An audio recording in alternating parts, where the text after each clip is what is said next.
Vous avez voulu me poser des questions. Je suis content de vous accueillir dans mon bureau, que j'appelle ma cellule, entouré de mes livres. Mais comme vous voyez, c'est modestement que je vous accueille. Et je vous laisse donc conduire le débat, puisque je, vous m'invitez chez moi. Non, je vous remercie beaucoup, monsieur Aldib, d'avoir, répondu favorablement à ma proposition d'interview et parce que j'ai vu beaucoup de vos vidéos sur, internet et j'ai vu que vous êtes vraiment un spécialiste de l'islam et que vous n'hésitez pas, contrairement à beaucoup de gens, à parler franchement du sujet, de manière respectueuse, mais en parler franchement. Et c'est pour ça que je voulais faire une interview avec vous pour clarifier plusieurs points, qui ne le sont pas, notamment en France ou dans plusieurs pays européens. Et donc voilà, pour ça, je vous en remercie. Et est-ce que vous pourriez, vous présenter, notamment par rapport au travail que vous avez fait sur l'islam, s'il vous plaît, pour que les internautes puissent, savoir qui vous êtes et pourquoi vous avez légitimité, oui, exact, à parler de l'islam, s'il vous plaît? Merci donc de me poser vos questions. Qui suis-je? Euh, je vais vous lire un passage que j'écris sur pratiquement tous mes ouvrages. Pour que ceux qui ne me connaissent pas, j'ai publié une septantaine d'ouvrages. Je ne sais pas si les francophones comprennent mon suisse roman. On va dire 60, 70. 60, environ 70 ouvrages. Mais alors, qui suis-je? Je me présente comme tel sur mon ouvrage, sur mes ouvrages, chrétien d'origine palestinienne, citoyen suisse, docteur en droit, habilité à diriger des recherches, euh, d'ailleurs de Bordeaux, professeur des universités, Centre national universitaire de France, responsable du droit arabe musulman à l'Institut suisse de droit comparé, professeur invité dans différentes universités en France, en Italie et en Suisse, et directeur du Centre de droit arabe et musulman, auteur de nombreux ouvrages d'une traduction française, italienne et anglaise du Coran par ordre chronologique, mais aussi d'une édition arabe annotée du Coran par ordre chronologique. Et j'ai traduit la constitution suisse pour la Confédération en langue arabe. Voilà, je me présente. Donc, c'est à ce titre-là que je répondrai à vos questions. Avez-vous maintenant des questions sur cette question de vérité? Et vous dites, vous parlez, vous essayez de dire les choses franchement. Alors, je peux vous faire un petit commentaire sur ce point pour que Oui. les gens, pour que les gens sachent de quoi on parle. En fait, j'aime beaucoup cette phrase, la vérité vous sauvera. Ce n'est pas par les mensonges qu'on peut faire progresser le monde. Mais malheureusement, lorsque vous êtes dans une institution ou que vous êtes lié économiquement à une institution quelconque, vous avez le devoir de réserve. Ce qu'on appelle le devoir de réserve, euh, et vous n'avez pas la liberté de vous exprimer. Euh, Personnellement, je suis à la retraite. Je ne dépends de personne pour ma vie. Euh, Raison pour laquelle je peux parler librement. Je ne suis ni prêtre, ni, ni fonctionnaire fédéral, je ne suis plus fonctionnaire fédéral comme je l'étais, et je sens le devoir de dire la vérité. Je me rappelle d'un avocat suisse de religion israélite, un juif, je lui dis, comment osez-vous critiquer Israël de cette manière? euh, Même les Palestiniens n'oseraient pas dire ce que vous dites d'Israël. Vous savez comment il m'a répondu? Non? Je suis à la retraite. Pour lui, ça lui donnait toute la liberté. Et vous savez, en France, lorsque un ministre lâche sa fonction, un professeur ou un avocat ou un juriste ou un juge euh, abandonne sa fonction, il retrouve sa liberté. et la liberté du langage. Et donc, je peux garantir mes auditeurs que je leur dirai, je dirai toute la vérité, rien que la vérité. Et évidemment, si vous m'en donnez le temps. Si vous m'en donnez pas, je n'aurai pas le temps de. Non, mais on est là pour ça. Et, mais cela dit, même si vous avez toute liberté pour parler, c'est pas sans risque de dire certaines vérités au sujet de l'islam. Donc vous acceptez quand même de prendre des risques par rapport à votre vie, je pense. Je ne sais pas si vous avez eu des menaces pour certaines vérités que vous avez pu dire sur ce sujet. Alors, c'est une question qui m'est posée à chaque conférence, systématiquement. À peine je termine ma conférence, les gens lèvent les doigts et me disent « Monsieur, vous n'avez pas peur pour votre vie ?»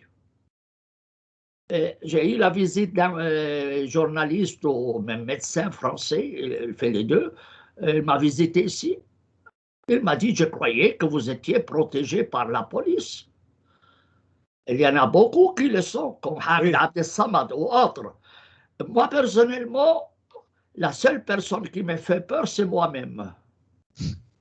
Et pour la simple raison, c'est que je n'arrive pas à maîtriser ma langue. Mais alors ils me disent, mais comment vous expliquez que personne ne vous menace? Je dis, avez-vous vu un fou protégé par des policiers? Vous n'avez jamais vu ça, parce qu'autrement, ils prendraient les policiers pour des fous. Les fous, est-ce que vous allez vous disputer avec un fou que vous trouvez dans la rue? Non. Oui, mais vous prenez ça un peu à la rigolade, mais cela dit, vous dites des choses très proches de ce que peut dire Ahmed Abdel Samad, qui est protégé effectivement par la police en Allemagne. Mais vous avez dit des choses très similaires. Et pourtant, lui, les risques sont réels. Il y a vraiment des menaces de mort sur sa personne. Il a une fatwa, en fait, contre lui. Alors, écoutez, probablement, j'ai la baraka. D'un côté, la baraka, ça veut dire la bénédiction de ma maman. Mais aussi, il se peut que les gens ne me prennent pas au sérieux. Je ne suis pas une personne à prestance. Vous voyez, je ne suis pas une personnalité. Les gens ne savent pas, en fait, mais comme vous m'avez dit, mais vous êtes quoi? Je vous ai dit, je suis presque un chiffonnier d'Emmaüs. Si vous me voyez dans la rue, si vous me voyez dans la rue, probablement vous allez me donner l'aumône. Mais c'est pas vrai. Mais disons, moi-même, je ne me prends pas au sérieux. Oui. Vous voyez, je dis que la vie est une comédie ou une farce. Et celui qui n'en rit pas, c'est le seul perdant. Il faut rire de la vie, il ne faut pas la prendre trop au sérieux. Et puis, si les gens un peu sont crispés, c'est un peu leur problème. Vous savez, moi, j'attribue la crispation à la constipation. Mais vous n'êtes pas, de toute façon, vous n'êtes pas athée, c'est-à-dire vous n'avez pas peur de la mort. Je ne suis pas athée, mais j'ai ma propre conception de la religion. Si ça vous intéresse, je peux vous l'expliquer, mais si c'est pas trop long, parce qu'on va pas trop sortir du sujet. Voilà, mais moi, je ne prête pas trop attention s'il y a un Dieu ou pas. Ça ne m'intéresse pas. Je suis la philosophie de Marc Aurèle, l'empereur Marc Aurèle. Il dit, vivez honnêtement, s'il y a un Dieu qui est bien, il va vous récompenser. S'il est méchant, vous n'avez même pas besoin de l'adorer. Et s'il n'existe pas, vous avez au moins laissé de bons souvenirs pour vos petits-enfants.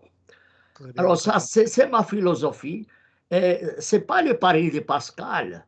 Je connais le pari de Pascal, mais je trouve le pari de Marc Aurèle, qui était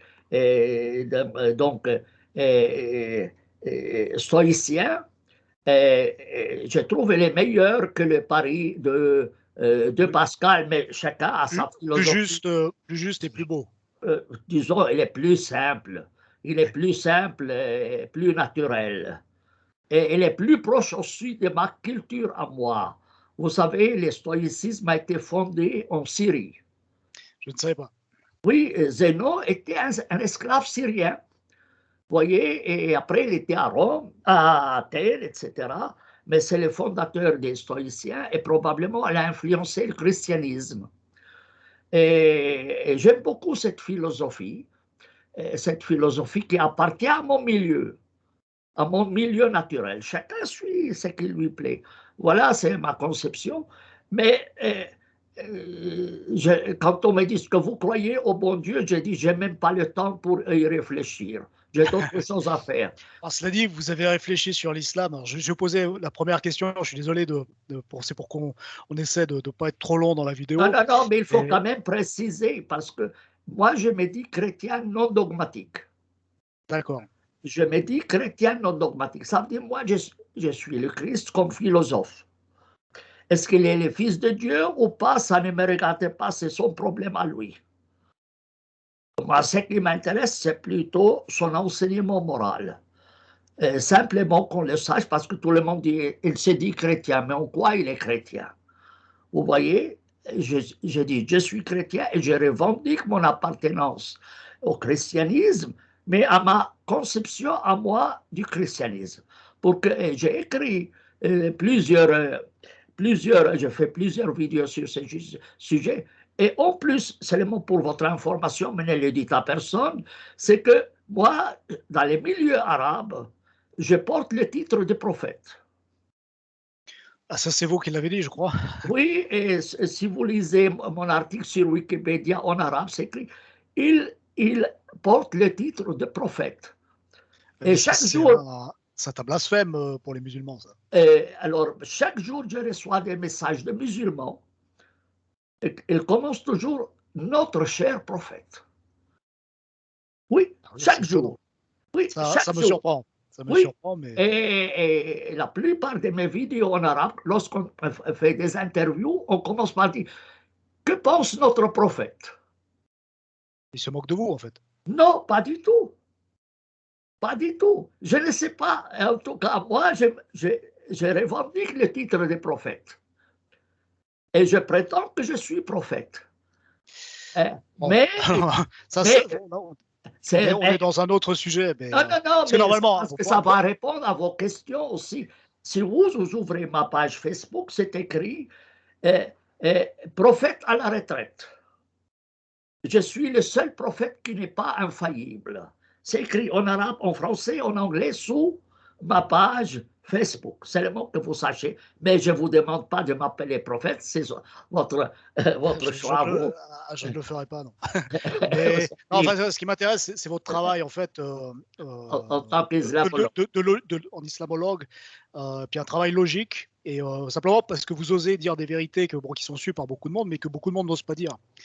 Donc, je vais vous poser la première question, puisque depuis que l'Europe s'islamise, il y a une montée des violences, et à chaque fois qu'il y a des violences qui parfois sont revendiquées, c'est-à-dire qu'il peut y avoir des Européens de souche qui se font poignarder au cri de Allah Akbar par des immigrés d'origine musulmane, de pays musulmans, et à chaque fois dans les médias, en fait, on nous explique que ça n'a rien à voir avec l'islam. Est-ce que vous êtes d'accord avec cette affirmation? Alors, très bien.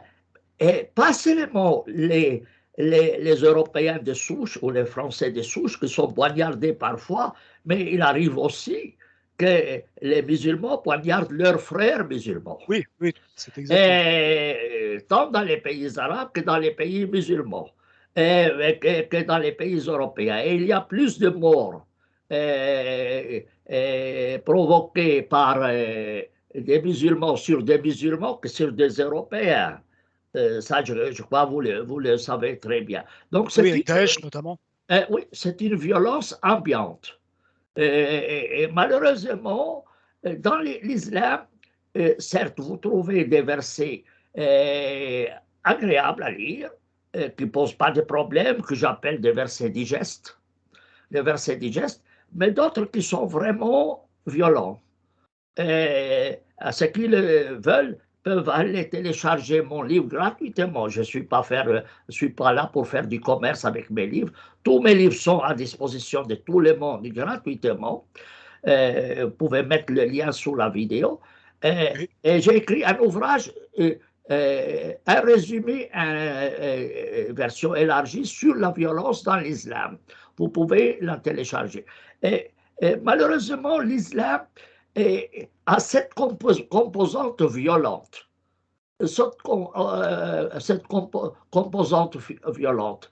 Et, et certes, l'islam vous dit nul contrainte dans la religion, mais en réalité, les sources musulmanes disent que ce verset est abrogé par des versets violents. Et pratiquement tous les versets tolérants dans le Coran, selon les sources musulmanes, ou la majorité des exégètes musulmans, ils ont été abrogés. Alors, abrogé, on précise pour les internautes, ça veut dire annulé. Annulé. C'est-à-dire, tout système juridique connaît le système de l'abrogation. Vous êtes français, et un jour, votre gouvernement adopte une loi, elle abroge la loi précédente. C'est ça ce qui s'appelle l'abrogation. Il n'y a pas de système juridique qui ne connaît pas le système de l'abrogation. Et ce système se trouve dans le Coran.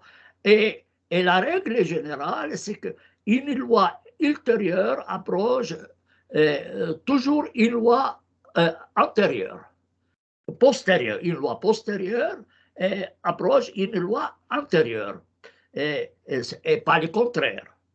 Et pas le contraire.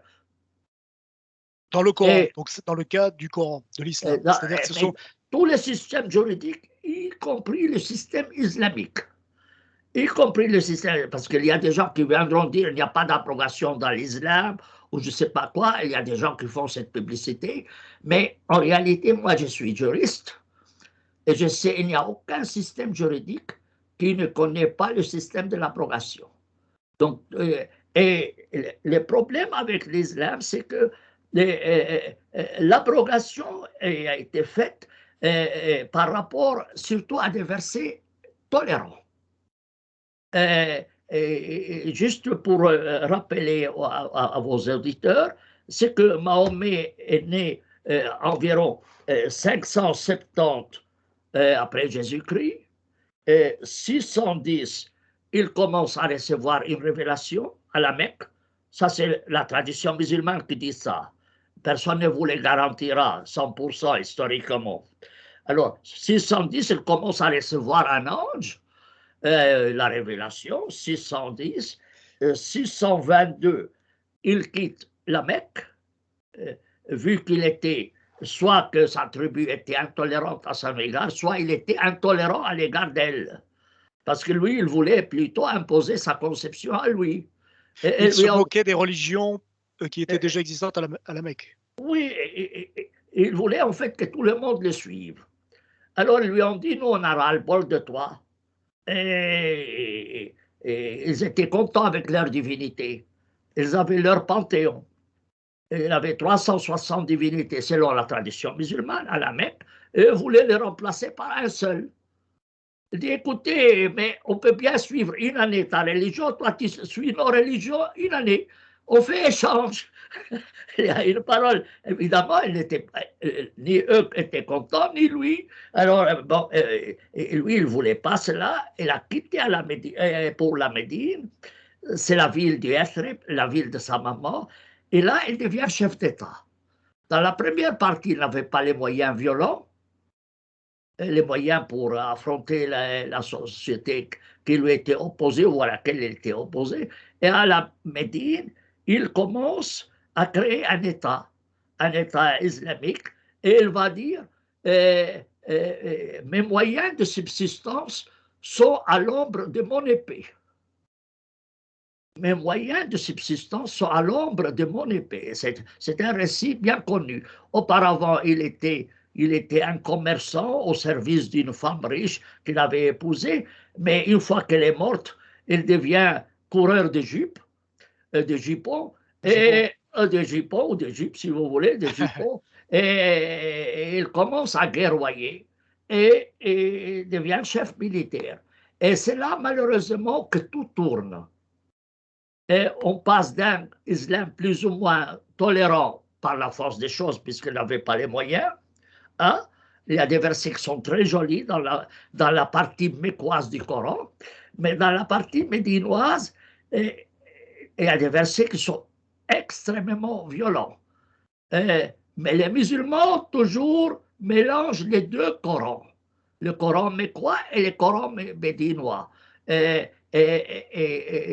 L'avantage de mon édition française, anglaise et italienne et arabe du Coran, c'est que je l'ai mis par ordre chronologique. Et avec ça, on peut suivre l'évolution de l'islam. Et la violence est inscrite dans les gènes de l'islam médinois. D'où cette conception de l'islam. Et si vous voulez, je peux vous expliquer quelle est la conception médinoise de l'islam, parce que je peux vous dire qu'en fait, les universités arabes et les universités occidentales n'enseignent jamais l'islam de la Mecque. Ils ne l'enseignent jamais. Ils enseignent seulement l'islam de Médine. Et qui est un islam guerrier et violent. Exactement. Mais c'est comme la même chose dans les universités françaises. Les universités françaises n'enseignaient pas les lois abrogées. Ils enseignent les lois qui sont en vigueur, les dernières lois qui sortent. Ils ne vont pas suivre les lois d'il y a 300-400 ans. Ça ne les intéresse pas. On enseigne le droit en vigueur.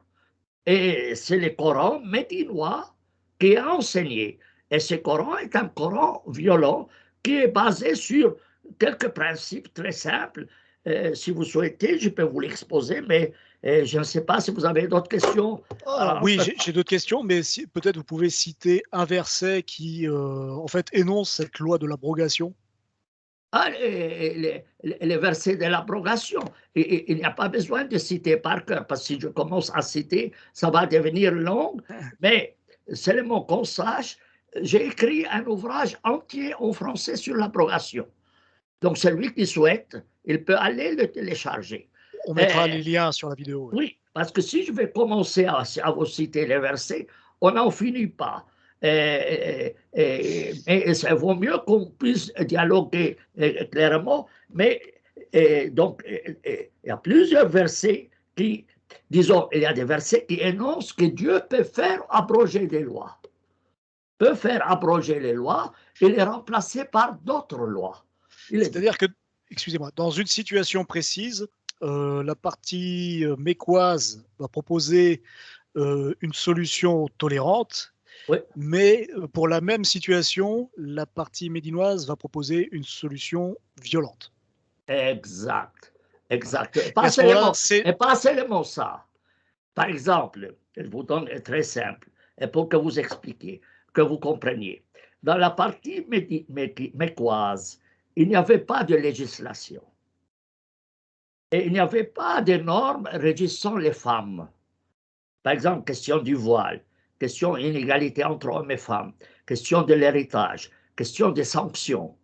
Ça n'existait pas dans la partie mécoise, ça n'existait pas. Ces normes ont été créées après. Et dans la partie médinoise, mécoise, il est souvent énoncé que c'est un message pour l'humanité, pour tous, et que, en fait, Mahomet n'a que le rôle d'un avertisseur, et que chacun est libre de quoi ce qu'il veut. Mais dans la partie médinoise, c'est fini cela. Et il a établi des normes qui traitent. Alors, il y a un verset mécois qui dit les hommes et les femmes sont récompensés chacun selon ses mérites. Et il n'y a pas d'inégalité dans la partie mécoise en matière de femmes, ni entre croyants et non-croyants. Il s'adresse toujours aux humains. Et les versets commencent aux humains. Ils s'adressent à l'humanité, aux hommes, ou tout ce que vous voulez. Moi, je les traduis aux humains. Dans la partie médinoise, il commence à distinguer entre croyants et non-croyants. Et évidemment, les mécréants seront à l'enfer, et les croyants seront au paradis, et il a établi des normes régissant les femmes, le voile, la succession, et puis des normes relatives à l'héritage, inégalité donc à l'héritage, aux sanctions, des normes, des rapports entre musulmans et non-musulmans, les rapports de l'État avec les non-musulmans, avec l'État musulman avec les autres. Les autres. Oui. Et ces normes-là n'existaient pas dans la partie mécoise. Alors là, on peut préciser qu'il y a des normes inégalitaires, notamment à l'endroit des chrétiens et des juifs qui peuvent vivre en terre musulmane à condition qu'ils payent un impôt. Et c'est précisé dans le Coran que c'est payer un impôt en état d'humiliation. Donc il y a vraiment l'idée de rabaisser, d'humilier alors c'est très bien. Ceux qui ne sont pas musulmans. Non, et votre question est très bonne. Alors en fait, l'islam ou le Coran médinois, où les juristes ont déduit du Coran médinois le système suivant. Les vrais citoyens, c'est les musulmans. Si vous devenez musulman, vous êtes des nôtres. Vous avez une égalité de droit, plus ou moins. Il y a après une distinction entre, que les juristes ont établie entre les gens de la tribu de Mahomet ou pas, est-ce qu'une femme koraïchite pouvait être épousée par un qui n'est pas koraïchite, etc. Il y a des juristes qui ont trouvé des normes pareilles, mais en principe, c'est une égalité. Ensuite, les autres sont partagés en plusieurs groupes. Il y a ce qu'on appelle les gens du livre. Les gens du livre sont principalement deux, les chrétiens et les juifs, ou les juifs et les chrétiens, auxquels on a ajouté les sabéens et les zoroastriens. Et après, on a fait suivre à cela aussi les samaritains étant d'origine juive, les juristes. Alors, ceux-là ont trois choix. Ils ont trois choix. Soit ils deviennent musulmans, alors sont des nôtres. Soit ils acceptent de payer les tribus en état d'humiliation. C'est le verset 29 du chapitre 113 dans le Coran normal ou dans le Coran par ordre chronologique. Donc, le Coran comporte 114 chapitres, le dernier verset, c'est rien du tout. C'est le chapitre le plus violent.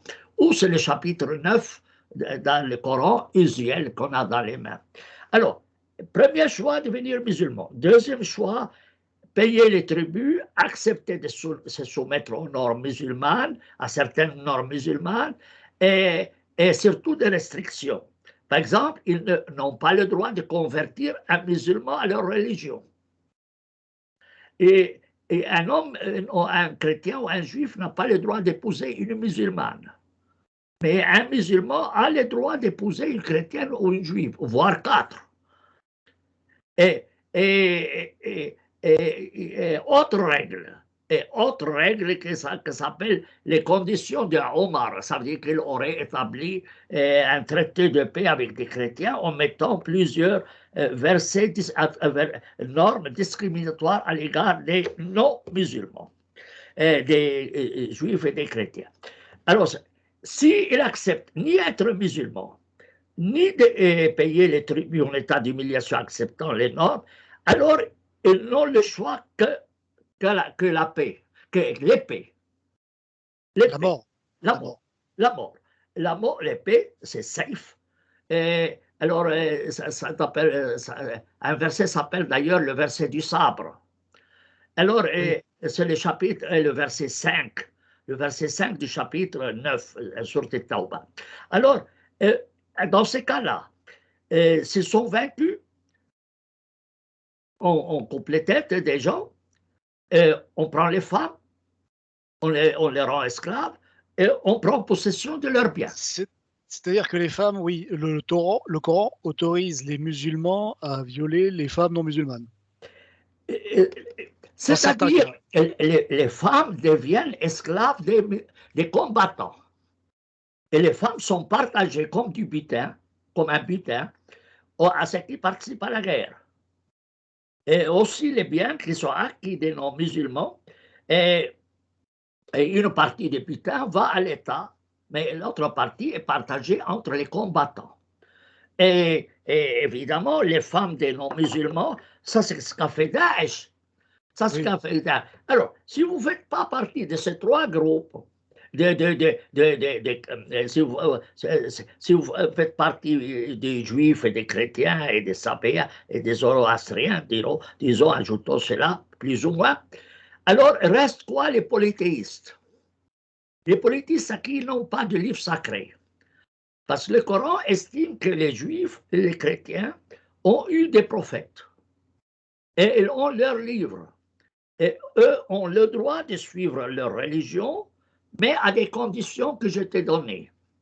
Oui. Si par contre, ils n'acceptent pas, on les massacre, on prend leurs femmes et leurs biens. Si tu n'es ni juif, ni chrétien, ni zoroastrien, ni sabéen, alors tu es polythéiste, ça veut dire que tu adores plusieurs divinités. Et là, il y a deux choix seulement. Soit tu deviens musulman, et dans ce cas-là, tu deviens d'un autre. Soit c'est la troisième possibilité laissée aux juifs et aux chrétiens, l'épée. Alors, on massacre les hommes, c'est la guerre jusqu'à l'extermination ou la soumission.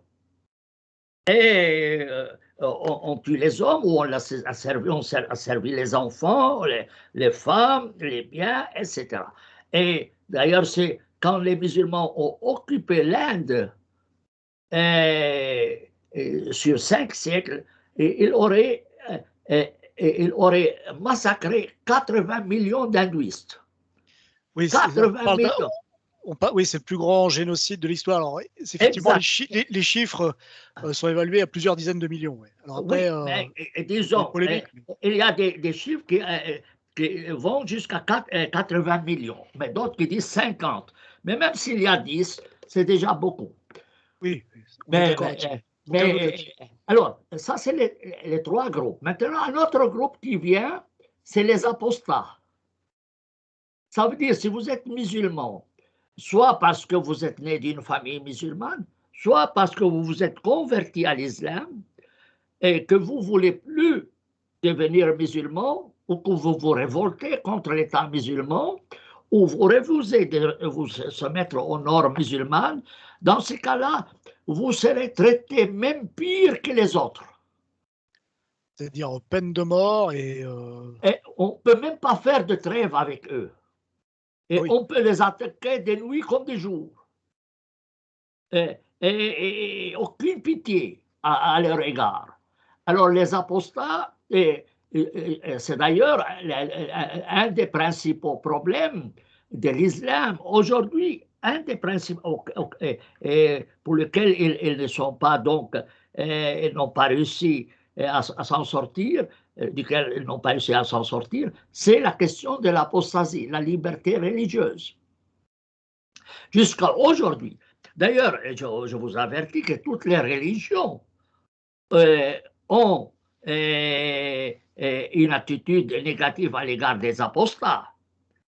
La Bible comporte des normes contre les apostats. Maïmonide disait que si une ville abandonne le judaïsme ou devient polythéiste, il faut la brûler entièrement. Oui, c'est notamment particulièrement l'Ancien Testament qui mais oui, très, mais très moi, sévère et cruel. Quand je dis la Bible, c'est l'Ancien Testament. Il faut bien préciser. Tu as bien fait de me le rappeler. Alors, donc, la question de l'apostasie reste une question épineuse pour les musulmans. Et je crois que dans une de vos questions que vous aviez posées, parce que vous m'avez envoyé quelques questions juste pour voir comment procéder, c'est la question, le code pénal des pays arabes et des ministres arabes de la justice. Oui, alors, ça c'est, on peut se vouvoyer ou tutoyer, on peut se tutoyer on peut se tutoyer, c'est le plus simple. Parce que ça ne te dérange pas? Non, c'est plus court, on peut dire plus de choses. D'ailleurs, en arabe, on n'a pas les vous. Oui, comme en anglais. Alors. Non, au contraire, en anglais, c'est les you. You, c'est you Oui, de c'est pour les majesté. deux. Ça fonctionne Oui, pour les deux. oui, On sait oui. pas, on sait pas, Mais on voit pas la sauf pour différence. les majestés. Pour la majesté, le pluriel de majesté. Mais généralement, on ne dit pas, on n'utilise pas le pluriel. Mais ce n'est pas un problème. On peut se tutoyer. Alors, la question de l'apostasie, c'est vraiment une question terrible. D'ailleurs, les Anglais avaient ont conseillé à l'Empire ottoman d'abandonner cette norme sur l'apostasie. Avant l'écroulement de l'Empire ottoman, le ministre a écrit à l'ambassadeur de Grande-Bretagne, vous pouvez nous conseiller en toute chose, sauf sur ce point-là. Si nous cédons sur ça, c'est tout notre système qui s'écroule. Imagine ça, c'est Oui, il y a même un cher, un imam, oui, un chef qui a d'ailleurs, dit que le l'islam n'aurait Canada, jamais oui. pu, oui, exact, qu'il Le n'aurait jamais pu Canada, oui. traverser jamais pu traverser les siècles si l'apostasie n'avait pas été condamnée par la peine de mort. Exactement, exactement. C'est ça les problèmes. Moi, je dis, si en fait vous lâchez sur ce point-là, ne restera dans l'islam que les commerçants de religion et les idiots, ou les simples d'esprit. Mais la majorité quittera l'islam. L'islam, c'est un peu comme une prison. Vous êtes libre d'y entrer, mais gare à vous si vous sortez. Vous Oui, voyez? pour les nouveaux musulmans, ceux qui ne sont pas nés musulmans, ce n'est pas précisé toujours, en fait, que si jamais ils peuvent rentrer dans l'islam, mais que si jamais après ils veulent en sortir, ils vont être condamnés à mort. Ça, c'est pas toujours précisé aux nouveaux musulmans Mais quand on leur pas propose de seulement devenir musulmans. ça, mais pas seulement ça, parce que si vous êtes né dans une famille musulmane, vous n'avez pas choisi de religion. Vous êtes musulman systématiquement, automatiquement. Mais si après, quand vous avez 18 ans, vous décidez de quitter l'islam, ils vous disent stop. Non, vous n'avez pas le droit. Alors eux disent, j'ai entendu une vidéo dernièrement, dit, oui, nous ne voulons pas que les gens s'amusent avec la religion. Aujourd'hui, ils entrent et demain, ils sortent. La religion devient un jouet. Ils jouent de la religion. Mais il oublie de dire que l'obligation de rester musulman s'applique aux musulmans de naissance. Les enfants des musulmans sont musulmans jusqu'à leur mort. Et ils n'ont pas le droit de quitter la religion musulmane. Et, d'ailleurs, tous les documents des Nations Unies affirment cette liberté religieuse, mais les pays arabes ont toujours opposé des réserves à ces normes, en disant nous ne pouvons pas accepter cela. Nous garantissons à chacun la liberté de vivre sa religion, mais dans les limites que vous connaissez, que tu connais. Donc, chrétiens, juifs peuvent garder leur religion et même avoir leurs propres tribunaux religieux en matière de statut personnel. C'est ce qu'elles disent. Mais qu'en est-il de la liberté religieuse? Jamais, jamais, jamais les musulmans n'admettront. D'ailleurs, Chevènement a voulu faire un accord avec les musulmans. Et, une des clauses était que les musulmans acceptent le principe de la liberté religieuse. Et les musulmans ont refusé de signer cet accord. Et il a dit le supprimer. Chevènement, en France. En France, oui. Il a dû donc c'était monsieur. Oui, vous savez, vous connaissez ma phrase, à force de reculer, on finit par se faire enculer.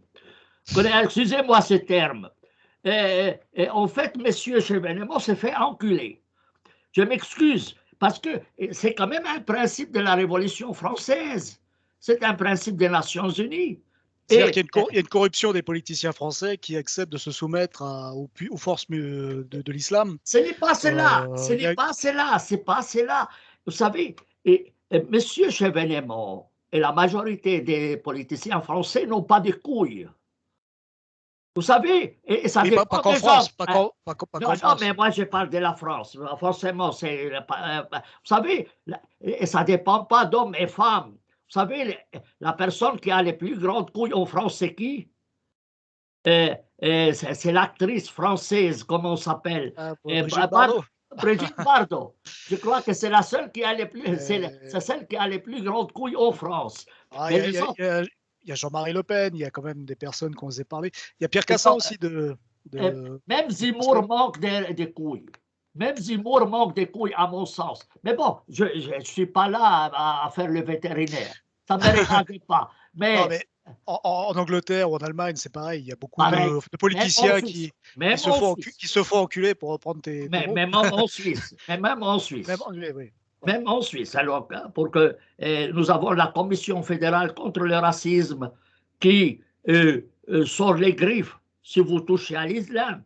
Mais du Oui, moment bah ça, que c'est vous toujours touchez à l'islam, l'accusation au ils racisme. Ouais. commencent aux antisémites, À anti-musulmans, l'antisémitisme également. islamophobes, Oui. tout ça. Je ne vais pas vous raconter tout, on en sortirait pas. Alors, Alors, on avait dit qu'on. Attends, on avait dit qu'on se tutoyait. je m'excuse, mais tu sais, moi, je suis vieux et j'oublie. Mais ça fait un petit peu bien de me rappeler. Alors, c'est une des questions. La deuxième question qui pose problème pour les musulmans, c'est le problème des mariages mixtes.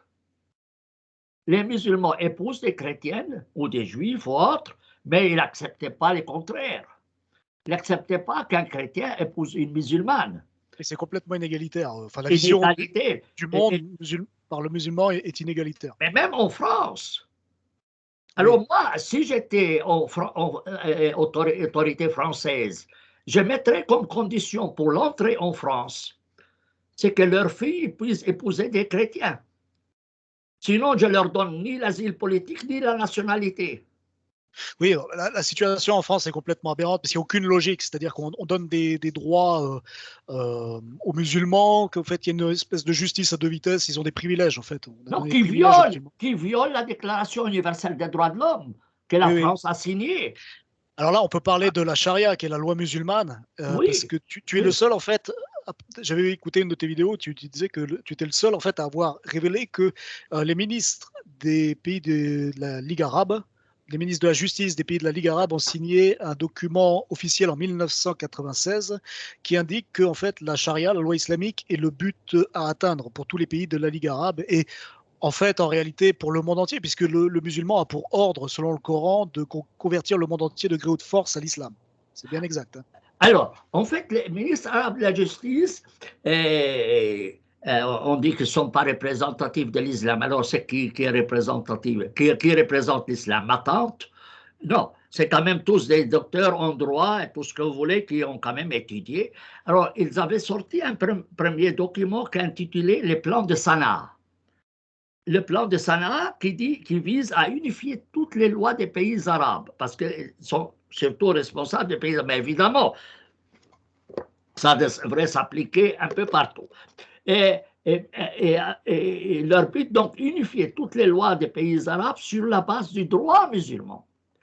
Et ils ont créé des commissions pour rédiger des lois, qu'ils appellent lois. Ce n'est même pas des projets de loi. Ils les appellent les lois. Alors que normalement, ils n'entrent même pas en vigueur. Ils les appellent lois, alors qu'il ne s'agit que de projets de loi. Tu vois le truc. Tu vois le truc. Alors, il y a un code qui s'appelle loi unifiée, code pénal arabe unifié. Code. Pas de projet de code, mais code arabe unifié, code pénal arabe unifié, que tous les ministres arabes de la justice ont admis dans la réunion qui a eu lieu à Alger. Et ce n'est pas la seule loi d'ailleurs. Ils ont aussi adopté une loi de la famille unifiée. Loi ou code de la famille unifiée. Alors, dans ce code-là, que j'ai d'ailleurs traduit en français. D'accord, qui est disponible sur ton site internet. Absolument, gratuitement. Et je l'ai traduit en français. Et non seulement le texte de la loi, mais aussi les mémoires explicatifs. La mémoire explicative, le mémorandum explicatif, ça veut dire explique chaque verset, chaque article, pourquoi il a été rédigé de cette façon. les justificatifs. Alors, je l'ai traduit en français et il se trouve gratuitement. Alors, cette loi, j'aurais pu te la montrer ici, je peux partager la page, mais je n'ai pas besoin, autrement, on va perdre un temps fou. Et cette loi prévoit la lapidation, prévoit l'amputation de la main des pieds des voleurs et aussi des rebelles. La de loi, la voleuse, ça marche aussi pour les femmes, de la voleuse oui, également. Oui, oui. Aussi la loi du talion, œil pour œil, dent pour dent, telle qu'elle, à la lettre, pas imaginée. Hein? Et puis, la mise à mort de l'apostat.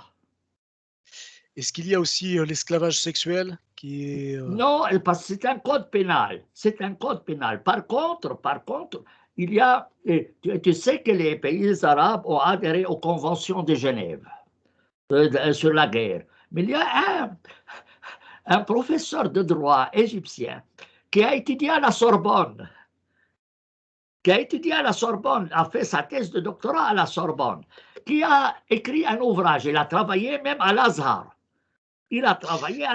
Alors, Lazare, tu disais que c'est un petit peu comme le Vatican pour les catholiques. C'était vraiment la référence spirituelle. Oui, c'est la référence parce que c'est là où il forme la majorité des imams du monde entier. En Égypte. Donc, Lazare, c'est en Égypte.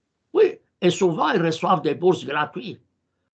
Et chaque année, ils ont 5 millions d'étudiants du jardin d'enfants jusqu'à l'université. 5 millions.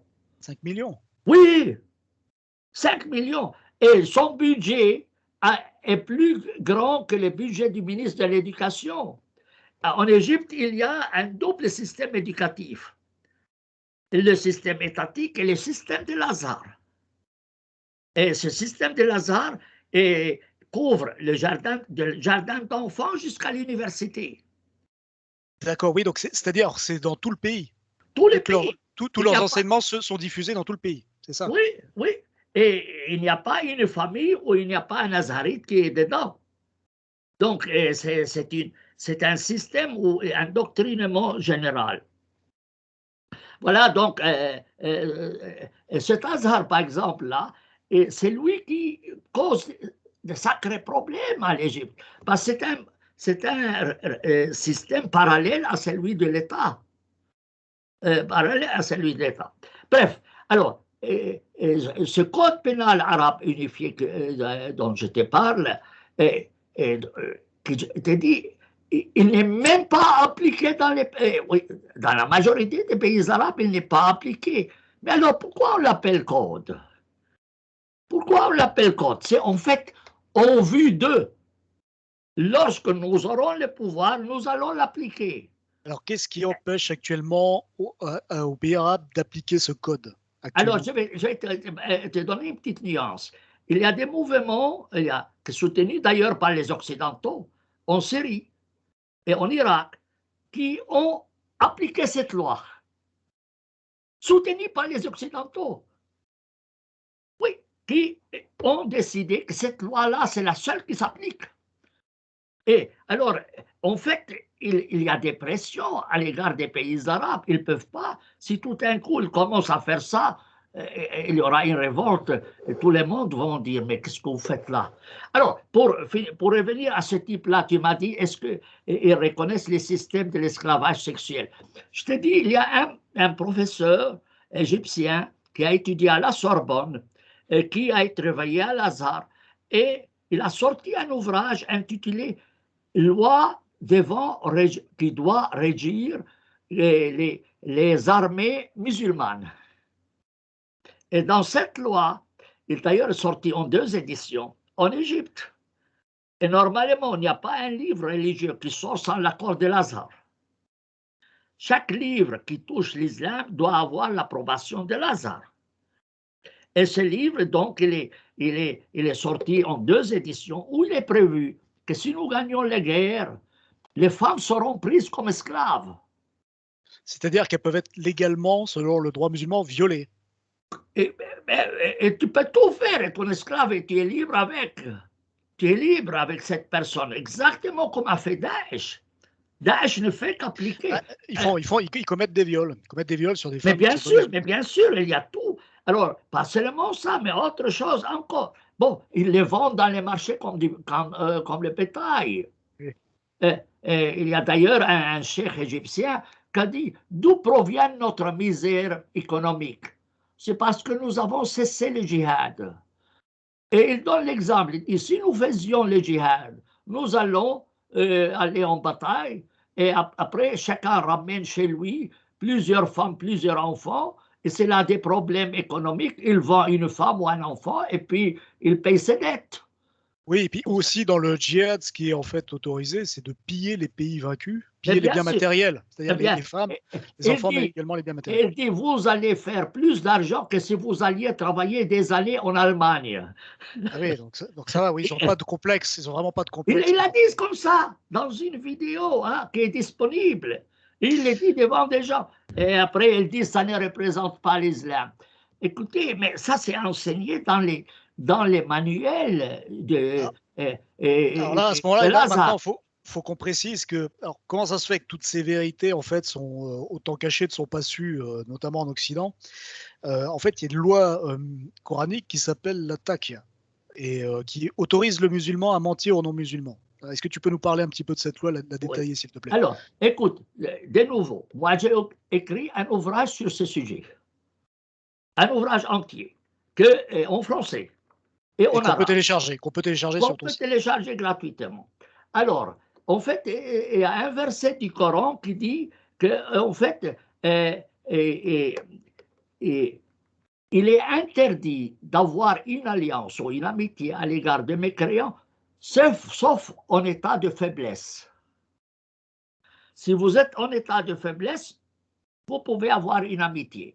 Mais tant que dure cette faiblesse, évidemment. Une fois que vous êtes plus fort, Et c'est une fausse amitié, c'est de la mais manipulation. Mais il faut dire qu'en politique, mon professeur me disait, en politique, il n'y a pas de morale, ni d'amitié, Mais il n'y c'est a que difficile à des concevoir. intérêts. Ça, c'est difficile à concevoir pour des gens qui, s'ils ne sont pas chrétiens, ont une culture, disons, chrétienne, qui assimilent la religion à quelque chose de, enfin, à la vérité, à quelque chose à la pureté. Ils ont beaucoup de mal à concevoir, en fait, tout cet aspect de manipulation, de mensonge, d'être Non, trompé de cette mais manière. écoute, en politique, tous les pays occidentaux pratiquent cette politique. C'est le réel politique. Il ne faut Oui, pas croire que, il faut pas ça c'est pour croire les que politiciens. oui, mais c'est eux qui gèrent la société. Et toi, tu es en état de virginité. Il n'y a pas de problème avec toi. Mais c'est le problème, c'est qu'ils Je suis pas bien. Je suis gèrent nos je suis pas vierge sociétés. sur Non, tout. mais c'est ton affaire. Alors, mais le problème avec nos politiciens, comme disait donc mon professeur de sciences politiques, il me dit, camarade, parce que lui, il était évadé de la Tchécoslovaquie, il était ambassadeur de la Tchécoslovaquie. Il m'a enseigné les sciences politiques. Quand il s'adressait à moi, en rigolant, il dit, camarade. Il dit, camarade, en politique, il n'y a pas d'amitié, il n'y a pas de morale, il n'y a que des intérêts. Et c'est comme ça, malheureusement. Et tu as vu dernièrement les États-Unis qui ont lâché l'Afghanistan, Oui. avec des millions qui risquent de mourir de faim, etc. Mais je ne vais pas entrer dans la politique internationale. Donc, il faut te méfier. Il faut te méfier. Toutes les politiques sont construites sur les réels politiques. Toutes sont mensongères. Toutes les politiques occidentales et les autres sont mensongères. Ils n'hésiteront pas à vendre leur grand-mère pour leur Et, intérêt. et donc, justement, dans le cadre de l'islam, en fait, le musulman peut mentir en toute bonne conscience aux non-musulmans parce que sa religion lui autorise à le faire. Mais bien sûr, mais le Coran est un ouvrage très réaliste. Il faut le comprendre dans ce sens-là. Il ne va pas par quatre chemins. Quand il dit qu'il faut les tuer, il le dit. Oui, il n'y a Quand pas il de, est, il y a pas de parabole, quoi. oui, et quand il te dit que les apostats qui changent de religion, il faut les tuer, il ne plaisante pas. Il le dit. Et c'est aussi marqué que enfin, il parle d'associateurs, en fait, c'est tous les gens qui sont polythéistes, ou en mais, tout cas qui n'adorent pas le Dieu du Coran, qu'ils ne sont que souillures, qu'ils ne sont que souillures. C'est vraiment ce exact, qui est marqué. exact, exact. C'est le verset qui dit les polythéistes ne sont que souillures, qu'ils n'approchent plus le sanctuaire. Ça veut dire, tu sais, en Arabie Saoudite, il y a des lieux où les non-musulmans n'ont pas le droit de s'y rendre. C'est la Mecque et Médine. Et d'ailleurs, en t'approchant de ces villes, il y a après des autoroutes. Sur des autoroutes, c'est indiqué autoroute pour les musulmans, autoroute pour les non-musulmans. Ah oui, je ne savais pas, mais c'est comme ça, c'est Mais c'est clair. la même chose en Israël. Tu as pour les colons et les non-colons.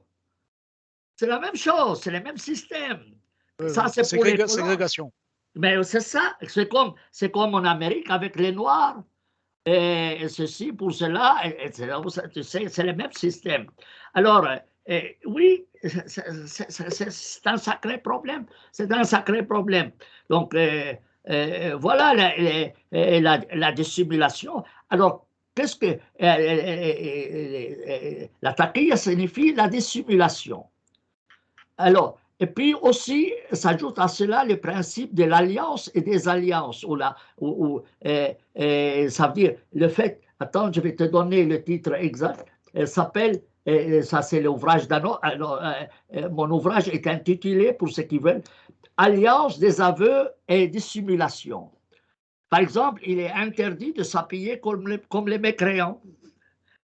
Il est interdit. Ah oui, il y a un code vestimentaire également. Oui, il est interdit de dire aux non-musulmans bonne fête. Alors, moi, je me rappelle, j'étais une fois en Arabie Saoudite, j'étais dans un lieu pour acheter quelques pièces d'or pour ma femme.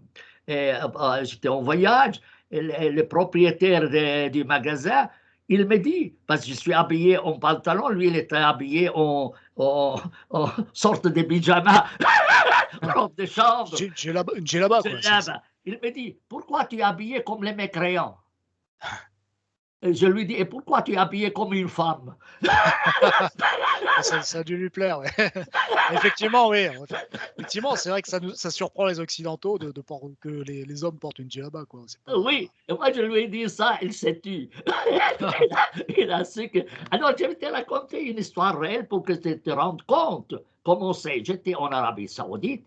Je visitais tous les pays arabes et musulmans. J'étais dans une grande librairie de Riyad et il y avait des libraires libanais qui étaient venus déposer leurs livres après une exposition de livres, parce qu'ils n'ont pas tout vendu. Ils voulaient déposer certains livres chez lui. C'est un vieux monsieur très, très sympa, il faut dire. Il me dit, Monsieur Aldeb, vous permettez que je critique votre religion chrétienne? J'avais vu la vidéo où tu en parles. Oui, mais parce que tout le monde n'a pas vu mais je me rappelle bien cette histoire. Et je lui dis, il me dit, est-ce que vous permettez que je critique votre religion chrétienne? Je dis oui, à condition que j'ai le droit de critiquer votre religion musulmane. Il m'a dit non. Vous avez le droit de critiquer, j'ai le droit de critiquer votre religion, vous n'avez pas le droit de critiquer la mienne. Je dis alors, pourquoi est-ce que vous voulez ça? Et si vous êtes quand même pressé, vous voulez quand même me critiquer, vous allez aux toilettes, vous vous fermez dedans, vous racontez tout ce que vous voulez et vous sortez, vous êtes soulagé. Alors, il me dit quoi? Vous, les chrétiens d'Orient, vous avez les têtes têtues.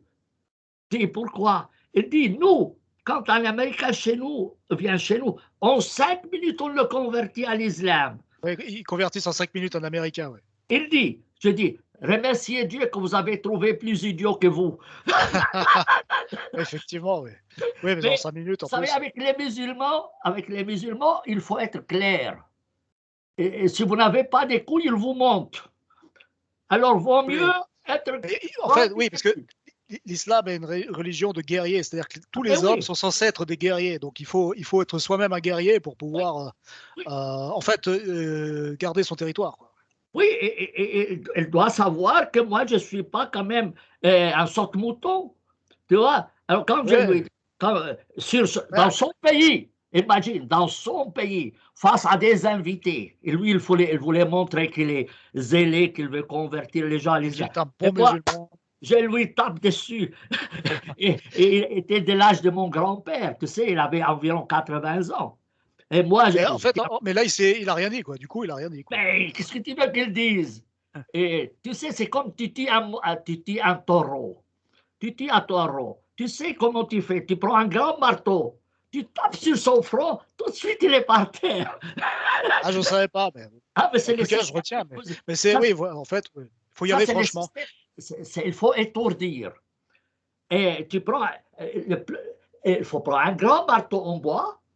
Soit tu l'endormis électriquement, une chose comme ça, tu lui donnes un chèque électrique, soit tu prends un tac, ou bien un percuteur, un pistolet percuteur qui va dans le cerveau, n'est-ce pas? Mais le système ancien, tu sais, avant, ils tuaient les taureaux dans les quartiers, quartiers latins à Paris. Alors le Oui. sang giclait dans tous les sens, les taureaux s'agitaient. Alors on a trouvé ce système, prend un C'était pas grand. propre. Oui, alors il prenait un grand marteau en bois, tac, sur le front, le, le taureau était KO. Alors ça, c'est ce que beaucoup de chrétiens en fait ont oublié, parce que c'est-à-dire qu'ils sont piégés par la charité chrétienne et la non-violence qui est beaucoup prêchée dans les évangiles. Alors justement, face à l'invasion musulmane que connaît l'Europe notamment, est-ce que tu penses que le Mais, christianisme non, peut être à une propos, réponse? mais je veux quand même t'interrompre là. On dit en arabe, soit tu es loup, soit les loups te mangeront. Et ce que tu sais pas, c'est que moi je m'appelle Sami Aldib, ça veut dire Sami les loups. Ouais, je savais pas. Mais c'est bien. Je dis 5000 loups. Je dis, j'ai encore mangé personne, mais méfiez-vous, hein. Si jamais, si jamais Ouais, ouais. on Oui, non, s'approche à moi, je sais. il faut pas Alors, être un mouton. Il faut pas être un non, mouton. avec moi, j'ai pas de pitié. Et quand je vais avec un grand morceau, hein. Donc tu es pour la légitime défense. Voilà, tu es Et complètement pour la légitime disons, défense. affirmer mes droits. Il ne faut pas lâcher. Donc le droit à vivre. Le droit à Oui, vivre en paix, oui, avec une oui, morale chrétienne oui, pour ton cas, mais le droit de vivre en paix et de ne pas être obligé de te soumettre à la charia en oui. Europe, en Suisse. Voilà. Et Ouais. dire, et estimer que c'est un devoir, c'est même pas un droit, c'est un devoir à l'égard des musulmans d'être ferme. Alors j'ai dit, c'est pas la faute des musulmans, c'est la faute des occidentaux lâches. Qui se laisse faire. Ouais. Oui, alors c'est normal si si les occidentaux se laissent faire. Mais pourquoi est-ce que les musulmans n'en abuseraient pas? De quel droit? Oui, il Eh y a une oui, grande, c'est vrai qu'il y a une grande lâcheté. Bah, il y a aussi une grande, parce que moi je le vérifie, je discute avec des Européens. Il y a une grande ignorance aussi. Alors après, est-ce que c'est légitime? Enfin, est-ce que c'est pas de leur faute aussi, puisqu'ils ne cherchent pas à se renseigner? Parce que c'est vrai que en 10 minutes, si on se renseigne sur Internet, on peut trouver tous les versets violents dans le Coran. mais Donc on alors peut il se faut rendre quand même. compte du problème. Alors, à question de l'ignorance, il faut savoir une chose, c'est que eh, dans les universités françaises, on n'enseignait pas le droit musulman, ou très peu. Alors, on n'a pas de formation, ou Oui, très peu. Et même ceux qui osent, qui enseignent, ils n'osent pas dire les choses comme ils sont. ils n'ont pas Ils de osent, couilles. non, ils ne peuvent pas, ils n'ont pas de couilles, mais parce que le lendemain, il y aura des procès contre eux, ils sont Oui. éjectés. Alors, ils présentent, je te dis, ils présentent un islam qui épargne leur tête, et, ou qu'ils sont ignorants. Alors, qu'est-ce que tu veux que je fasse? Que, moi, Et, moi, j'ai proposé à l'Université de Genève de leur donner des cours. Je sais que j'ai enseigné les fondements du droit musulman et introduction au droit arabe dans des universités françaises. J'ai proposé cela à l'Université de Genève gratuitement. Ils ont refusé. ils ont refusé. Ils ont eu peur. Ils ont eu peur. Mais oui, ils ne veulent pas des problèmes. Et après, ils vont se faire avoir. Mais c'est la même chose, mon cher ami. On a maintenant l'épidémie de Coronavirus. coronavirus. Alors, quand tu as cette maladie, tu vas chercher des experts pour trouver un médicament. Tu ne vas pas aller chez Coluche. Ouais, mais c'est ça. C'est-à-dire que Nos politiciens, c'est des comédiens. Ils sont bons pour le Moulin Rouge. Oui, et ils les sont journalistes aussi. Et les journalistes aussi qui aussi, n'informent pas. Ouais. ce sont des gens qui sont dignes des Moulins Rouges, c'est tout. Mais Et ils qui ont. sont pas connaisseurs des sujets. Alors, comment tu veux soigner Et les Corans. Ça, je pense que beaucoup de politiciens sont au courant, mais il y a beaucoup de corruption, parce qu'on peut parler peut-être aussi, il y a le Qatar ou de l'Arabie Saoudite qui donne beaucoup d'argent, qui peut corrompre aussi des politiciens. Mais Ça peut écoute, être il aussi y a un intérêt stratégique. celui-là de Bordeaux. Comment s'appellent les politiciens de Bordeaux qui voulaient se présenter à la présidence? Comment Ah oui, s'appelle j'ai oublié, je vois qui c'est, mais Dubré, Dubré, Dubré, ah oui, Dubré, lui. Dubré. Oui, ils lui ont dit, est-ce que tu as lu le Coran? Il dit, j'ai essayé, mais j'ai rien compris, je l'ai laissé. Mais il a dû retirer son mot la semaine après. C'était pas Fillon? Non, il s'appelait Non, pas non, Fillon? non, non, non, Dubré. Ah ok. Et comprends. je me rappelle bien. Et quand même, ça a été sorti sur YouTube, ces machins-là. Et qu'il a rien compris. Pourtant, c'est pas si dur que Mais il ça. n'a même pas lu le Coran. Ouais, Alors, ouais. tu veux faire comment traiter sans cela? Tu vois? Alors, c'est ça le problème. C'est que dans nos universités, on ne forme pas les gens. Et tu imagines que c'est dans nos facultés et dans nos universités, au lieu d'enseigner les gens, avoir des experts en matière de coronavirus, il enseigne les gens comment jouer la comédie. Eh bien, est-ce que ça va leur servir? Nos universités sont nulles, y compris les universités françaises. D'ailleurs, Ouais, ça va cacher la vérité. le président de l'Institut du monde arabe, comment s'appelle, monsieur là, le président, ouais, il m'échappe maintenant. Il a reconnu qu'en fait, oui, on n'a plus les cadres, parce qu'il voulait enseigner dans les écoles publiques l'arabe. Ce qui est bien, il faut, parce qu'il ne veut pas que ça soit mis dans les mains des groupes extrémistes, la langue arabe. Alors, mais il a dit, on n'a même pas les cadres. Tu veux enseigner qui? Il était en face des Zemmour, d'ailleurs. J'ai vu cela. Mais bref, c'est pour te dire qu'on n'a pas les cadres. On n'a pas les cadres qui enseignent, on n'a pas les formations. Et pourtant, ça devrait, parce que au niveau de la charia, c'est assez complexe, parce que normalement, les musulmans sont censés suivre simplement les lois du Coran, mais ils ont ajouté les hadiths, en fait, à la charia, qui sont les paroles de ceux qui ont vécu avec le prophète et qui auraient rapporté ces paroles, mais beaucoup de musulmans eux-mêmes ne considèrent pas ces hadiths comme fiables. Et pourtant, ils sont intégrés, leurs lois sont intégrées dans la charia, c'est bien exact. Oui, alors en fait, les droits musulmans, c'est comme un homme à deux pieds. À deux pieds. Il y a un Jusque-là, pied, tout est normal.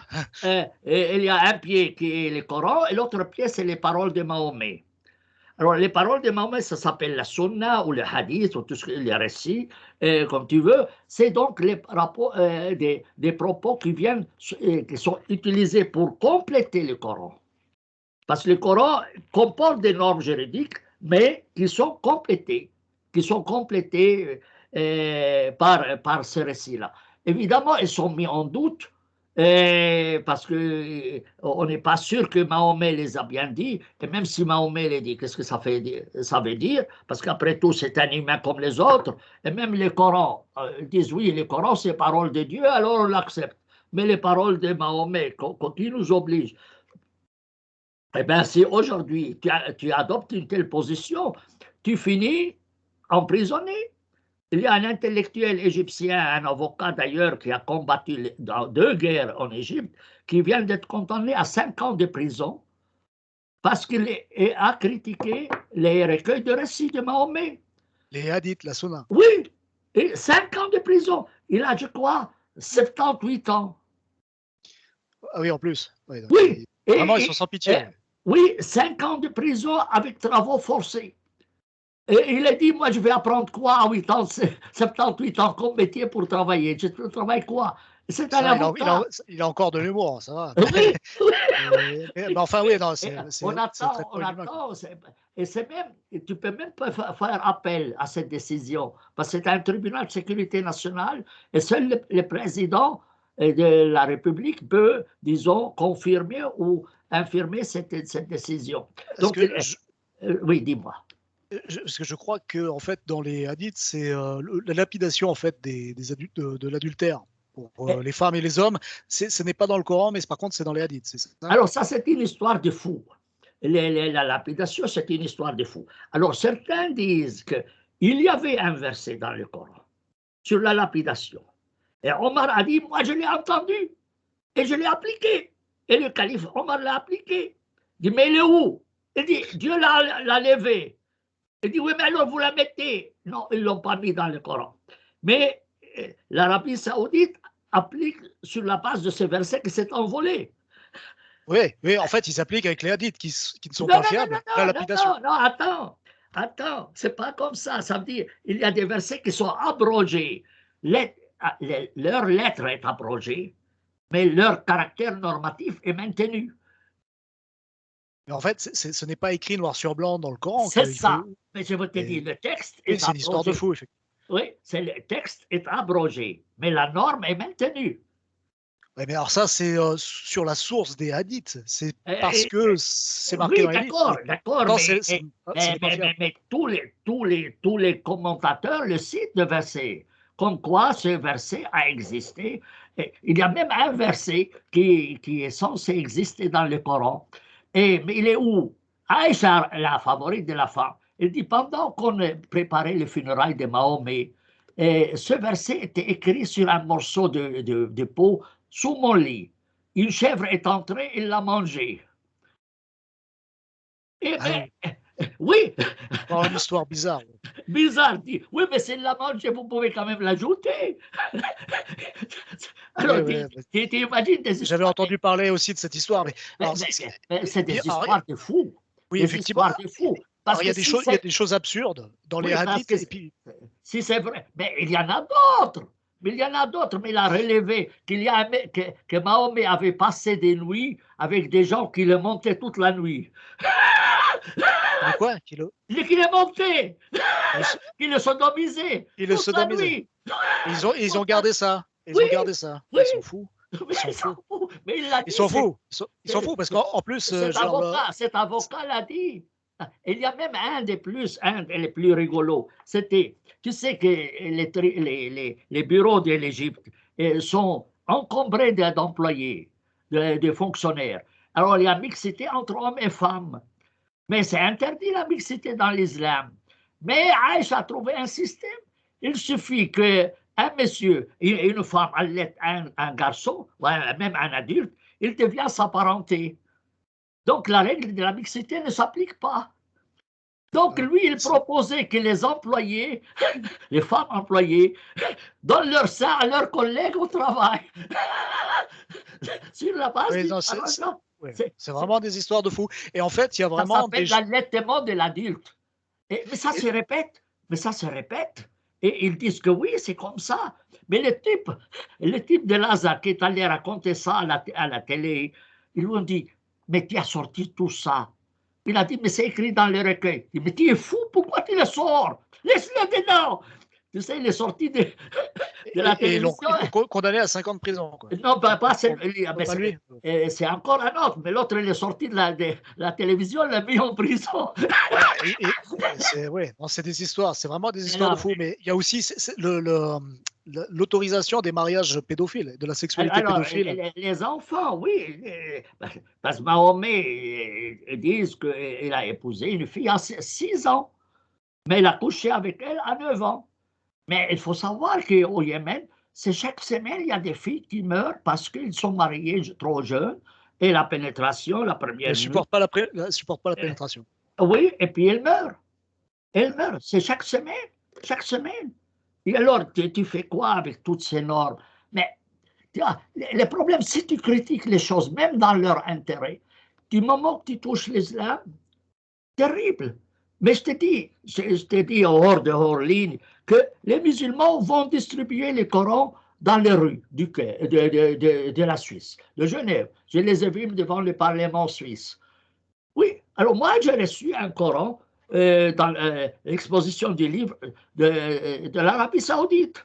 Ils donnent le Coran à tous ceux qui entrent. Mais gare à prosélytisme.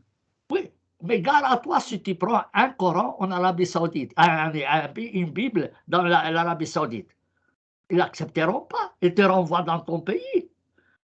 Mais eux, ils ne savent pas. Mais maintenant, moi j'ai reçu ce livre Et moi, j'ai fait des études sur ça. Je suis le seul traducteur d'ailleurs du Coran en 3 langues. Et j'ai même écrit un livre sur les erreurs linguistiques du Coran. J'en ai trouvé Oui, 2500 erreurs j'ai vu aussi cette linguistiques. vidéo. Oui. Alors, il se révolte contre toi. Il dit, oui, mais merde, alors si vous ne voulez pas que je le lise, pourquoi vous me le donnez? Mais c'est de leur faute. Oui, Mais c'est alors, leur faute. en fait, Il aujourd'hui, faut me remercier. Vous voulez quand même pas des perroquets. Vous voulez quand même pas des perroquets. Moi, je l'ai étudié et vous devez me remercier, pas me critiquer. Mais alors, dès que il tu y a une critiques telle ça, répression, en fait, c'est une telle répression dans les pays musulmans que personne n'ose critiquer. Sinon, c'est soit la prison, soit la peine de mort, soit l'ostracisme total. Et en fait, personne n'ose remettre en question des dogmes absurdes ou mais oui, inhumains. Et c'est c'est pour ça ça, que ça ne bouge pas, en fait. c'est Ça ça. se maintient par la terreur. Mais oui, mais oui, mais oui, mais oui. Écoute, on est là en train de discuter. C'est peut-être aussi ma faute que je suis allé dans toutes les directions, mais j'espère quand même que ça a été plus ou moins utile. Ça fait 1 heure et quart qu'on parle. On a abordé beaucoup de points déjà, donc c'est très bien. Mais si tu as des questions urgentes, on va en parler parce que moi j'ai quelque chose à proposer aux Occidentaux. Oui, alors justement, je venais à cette question. Quel conseil donnerais-tu aux Européens qui refusent, enfin aux Européens ou même aux Américains et à d'autres peuples dans le monde qui ne sont pas musulmans, quel conseil leur donnerais-tu enfin, pour ceux qui refusent de se soumettre à la charia? Tu sais, le problème, c'est que si tu suis un guide aveugle, tu finis tout de suite dans une colonne d'électricité. Ah oui, si tu fais pas gaffe, si tu vas te Ouais, planquer parce n'importe qu'il est où. aveugle. Tu vas entrer dans une colonne d'électricité ou dans une voiture ou comme ça. Et alors, le guide des musulmans, c'est quoi? Le Coran. Et le C'est Coran est un texte aveugle. Et tu le suis, et c'est normal que tu entres dans les murs après. C'est tout à fait normal. Et j'ai toujours dit, le désordre du cerveau arabe et musulman provient du désordre du Coran. Oui, Parce que c'est confus, c'est extrêmement oui, confus. la confusion du texte du Coran a donné lieu à la confusion de l'esprit arabe. D'ailleurs, tu ne peux pas discuter avec eux. Ils vont dans tous les sens. Oui.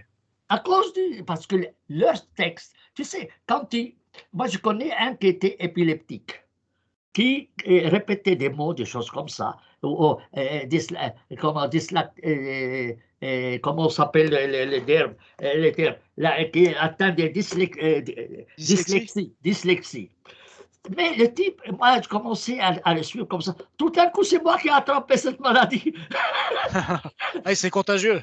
C'est contagieux. J'ai mis du temps pour m'en libérer. Alors, chaque mot, il le répétait 10 fois, le type. Tu vois, c'est contagieux. La religion, en général, est contagieuse. La folie est contagieuse. Si tu fréquentes des fous, tu finis par devenir fou. Alors, moi, ce que je leur propose, c'est de mettre avant tout de l'ordre dans leur Coran. Alors, je propose que les pays arabes et musulmans, je dis occidentaux, pas seulement occidentaux, mais parce que, tu sais, c'est comme la pandémie. Il ne suffit pas de la combattre chez nous, en Occident, si elle est maintenue dans les pays arabes musulmans. Il faut le combattre partout. Oui. Oui, d'ailleurs, le Coran, il dit, combattez-les tous comme ils vous combattent tous. Le Coran le dit comme ça. Et je te Alors, dis, le Coran, mais c'est un alors réaliste. excuse-moi, je suis obligé de préciser parce que c'est pas uniquement défensif Non, non, mais l'islam, c'est-à-dire qu'ils sont obligés d'attaquer, de convertir de gré ou de force le monde entier en fait. oui, mais ce que je veux dire, c'est que si tu veux prendre des mesures, il ne faut pas seulement les prendre pour les Occidentaux, il faut les prendre aussi pour les autres. Tu vois, tu ne peux pas lutter contre la pandémie du coronavirus seulement en France et tu laisses l'Afrique mourir de maladie parce qu'il suffit qu'un voyage et puis voilà, Oui. c'est la contagion partout. Il faut généraliser la lutte. Il faut qu'elle soit générale. Alors moi j'ai dit, il faut interdire la publication du Coran dans l'ordre actuel. Il faut imposer un Coran par ordre chronologique. Oui, pour Pourquoi? remettre de l'ordre. Voilà. Parce que ça ne sert à rien si tu as quelqu'un qui est confus. Comment tu veux lui parler? Oui. Commence par mettre de l'ordre dans ses idées. Commence par mettre. Et le premier moyen pour mettre de l'ordre dans les raisonnements des musulmans, c'est de mettre de l'ordre dans leur guide. Et si une fois tu as mis le Coran par ordre chronologique, tu te rends compte que ce Coran a évolué. Et que cette partie, la première, est plus ou moins digeste, mais la deuxième partie est terrible. Oui. Alors, et je dis, il faut mettre un avertissement dans le Coran, comme dans la Bible, comme dans l'Évangile. C'est des livres sacrés, ou de sacrés livres, comme moi je les appelle, des sacrés livres qui sont contraires aux droits de l'homme. Il faut mettre un avertissement. Tu sais, en France, c'est interdit de publier Mein Kampf de Hitler sans l'avertissement d'un tribunal. Eh bien, moi, je pense que c'est la même chose doit être fait avec les 3 livres sacrés. Parce que ce sont des livres qui sont marqués saints, en fait. On dit le Saint Coran, la Sainte Bible. Mais oui, mais oui. Moi, alors qu'on voit des appels au meurtre, au massacre, au viol, en fait, dans les 2 livres. Mais oui, mais oui. D'ailleurs, dans mes étudiants, j'ai toujours dit qu'il ne faut jamais quitter la vie sans avoir étudié, lu 4 livres. Je me dis lesquels? La Torah, l'Évangile, le Coran et Mille et Nuits. Ah, je ne pas lu celui-là. Et pourquoi Mille et Nuits? Je dis, est-ce que tu as vu quelqu'un tuer un autre au nom d'Ali Baba, les 40 voleurs? Ils ont dit non. Je dis, vous voyez, Mille et Nuits est meilleur. Ouais. Je les ai piégés, tu vois. Alors, je les ai provoqués à poser la question, pourquoi Mille et Nuits, tu vois. Et eux, ils ont dit, mais pourquoi ces fous-là, ils viennent nous poser la question, nous demander de lire Mille et Nuits. Bon, ça fait partie de la culture humaine, tu vois, ça fait partie de l'héritage de l'humanité. Alors, je dis, ces livres, c'est sacré, moi je ne les appelle pas des livres sacrés, moi je dis des sacrés livres. Et en arabe, moi je les appelle, en arabe on dit Kutub Muqaddasa. Mais moi je l'utilise Kutub Muqaddasa. Ça veut dire des livres empilés. Des livres empilés. Et effectivement, ils comportent des normes qui sont contraires aux droits de l'homme. Oui. Mais il faut le dire. Bien sûr, bien sûr. Alors je me rappelle, j'étais à Luxembourg donner une conférence où sur le dialogue interreligieux, tout ça. J'ai sorti cela. J'ai dit qu'il fallait mettre un avertissement au début du Coran, etc. Un évêque est intervenu, il m'a dit, mais monsieur, qu'est-ce que vous êtes en train de dire? Vous comparez la Bible, le Coran à Mein Kampf de Hitler. J'ai dit, à Mein Kampf, tu ne peux pas les vendre sans cet avertissement. Il m'a dit, mais vous ne pouvez pas comparer le Coran à Mein Kampf. Je dis, vous voulez dire que c'est plus grave ou moins grave? Il me dit, vous aggravez votre cas. Oui, alors que, en fait, non, c'est que le bon sens, c'est que le bon sens. Oui, parce que et puis il me dit, mais si on commence à dire cela, il n'y aura plus de dialogue interreligieux. Si vous commencez à me dire, il faut mettre dans le Coran un avertissement que c'est contraire aux droits de l'homme. Je dis, si on n'aborde jamais les vrais sujets, ça ne sert à rien. Je lui ai répondu, monsieur l'évêque, depuis 50 ans que les chrétiens font des dialogues interreligieux, ça a servi à quoi? Le dialogue interreligieux n'a servi qu'à manger et voyager gratuitement. Tout ça, c'est les autres. Je lui ai dit ça. Mais il y a un prêtre égyptien, un chrétien égyptien, un prêtre qui est d'accord avec toi. Parce qu'il dit qu'en 50 ans, ça n'a pas progressé, ça n'a pas avancé d'un pouce. Boulad. Oui, Boulad, oui. C'est un ami à moi. Ah bah, ça m'étonne pas. Vous êtes d'accord sur beaucoup de points. Donc, mais c'est bien que vous le connaissiez. Il est syrien. Il est d'origine syrienne. Et tu sais qu'est-ce que ça veut dire Boulad? Boulad, le terme Boulad, acier. Ah oui, parce qu'il avait expliqué que sa famille travaillait dans l'acier auparavant. En tout cas, effectivement, c'est un homme acier. Tu vois, comme moi, je m'appelle Samuel Leloup. Ouais, bah c'est bon signe. C'est bon signe. On voit que c'est pas par hasard. Oui, et moi, mon saint patron à moi, c'est Jean-Baptiste. Tu vois? Comme dans les évangiles. Oui, et tu connais Jean, parce que, bon, je ne vais pas te raconter, mon nom c'est Samy ici. Mais dans ma famille, on m'appelle toujours Jean. Et parce que mon patron, c'est Jean-Baptiste. Alors Jean-Baptiste n'avait pas la langue dans la bouche. Dans la poche. Dans la poche. Non, dans la poche, ni dans la poche, il l'a sorti. Dans la poche, je m'excuse. Alors, fils de vipère, il leur disait, fils de vipère. Oui, oui, oui. C'est une insulte terrible au Proche-Orient, fils de vipère. Tu sais très bien, fils de vipère. C'est vrai que maintenant, il y a tellement d'insultes qu'on ne se réalise plus, mais c'est vrai que peut-être, oui, au Proche-Orient à l'époque, c'était vraiment une insulte sérieuse. Aïe, aïe, aïe, aïe, aïe, aïe, aïe, aïe, le type vraiment n'avait pas la langue dans la poche. Mais pour dire, alors, ça c'est la première des conditions, interdire le Coran par l'ordre actuel et imposer un Coran par ordre logique et interdire d'importer des Corans selon l'ordre actuel et retirer tous les Corans des mosquées qui ne sont pas dans l'ordre chronologique. Il faut les retirer, les interdire. Il n'y Et a même, aucun pays n'est d'accord pour le faire actuellement. alors, moi, dans mon édition arabe du Coran, dans mes 3 traductions du Coran, j'ai mis des avertissements au début. Avertissement au lecteur. Je dis, il faudrait mentionner sur le Coran que ce texte, et tous les livres sacrés, que ces livres sont contraires aux droits de l'homme. Moi, j'ai mis ça sur mon édition. Et Et même il a pu être édité dans des pays. Ils ont pu être moi, édités dans des pays. non, moi, je les ai édités chez Amazon. Je n'ai pas Ah oui, besoin d'accord. Comme ça, d'autorisation. Mais ils sont distribués autant que les autres. Et sinon, ils sont disponibles gratuitement chez Academia ou chez d'autres sites Internet ou sur mon site à moi, elle peut télécharger gratuitement. Et l'avertissement y est. Mais parce qu'il faut être vrai. Il faut être vrai. Alors, et je dis qu'il faut vraiment mettre des conditions pour l'entrée des musulmans en Occident. oui. Moi, si un musulman, si moi j'étais responsable d'un pays comme la France, quelqu'un qui demande le permis d'étudier en France, je lui dis, est-ce que tu acceptes les normes de la Déclaration universelle des droits de l'homme? Lesquelles? L'article de la liberté religieuse, l'article sur le mariage. S'il dit non, je ne lui permets pas de venir étudier en France. Et pour la citoyenneté, peut-être même ce qu'avait fait Trump, c'est refuser la citoyenneté à des musulmans de vivre en Occident, en Europe. Non, Parce que, non. S'il accepte de céder, je n'ai pas de problème. Je ne vais pas être discriminatoire à ce point-là. Mais la France, c'est quand même à signer la Déclaration universelle des droits de l'homme. alors ça, c'est un point de désaccord qu'on a, je pense. Alors, parce que le problème, c'est qu'on a accepté des populations de culture musulmane qui, au départ, n'ont pas forcément pratiqué l'islam, mais qui ont retrouvé pour beaucoup leur religion ouais. et qui sont devenus, de par cette redécouverte de la religion, un danger vraiment réel pour la France. Mais c'est la même chose aussi. Un Français peut devenir musulman. Alors, on fait quoi avec? Alors, moi, je ne lui donnerai pas du travail. Un Français non, qui...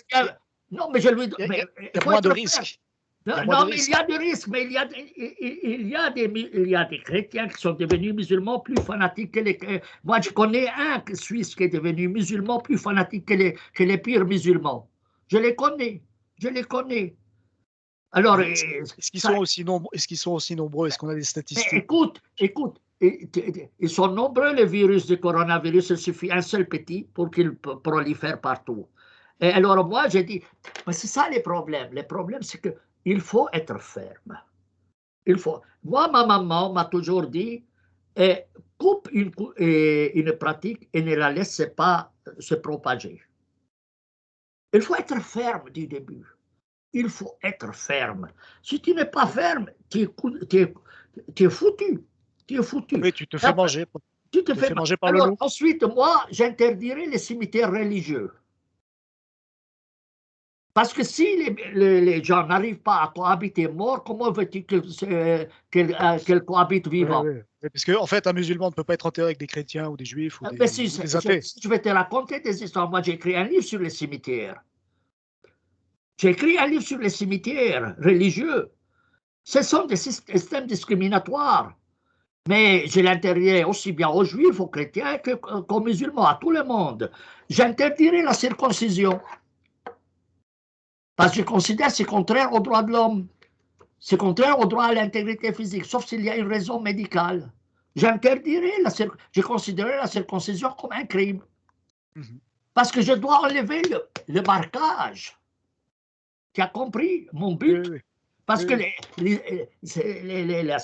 chez les juifs comme chez les musulmans, comme chez d'autres fanatiques chrétiens, c'est un système de marquage. Et ça pousse à la violence.